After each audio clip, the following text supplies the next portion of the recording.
সংসারে টুকিটাকি আজকে আমার প্রথম ব্লগ। আপনারা সবাই কেমন আছেন? অবশ্যই ভালো আছেন। আমিও খুব ভালো আছি। আজ আমি প্রথম ব্লগ স্টার্ট করলাম আমার গোপুসোনাকে আমি সকালবেলা উঠে কী করি না করি সেটা দিয়ে। সকালেই আমার কাজ হচ্ছে আমার গোপালকে নিয়ে। গোপালকে আমি স্নান করিয়ে দিলাম, এরপর একটুখানি মোছামুছি করে নিয়ে ওকে জামা পরিয়ে দেবো। ওর সব কিছু হয়ে গেলে আর একটা গোপাল আছে, তাকেও একটু দেখতে হবে।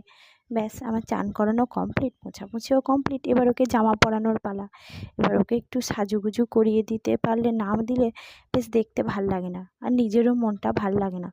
যতই হোক, গোপালকে একটু সাজিয়ে গুজিয়ে রাখলে দেখতে ভাল লাগে বলুন।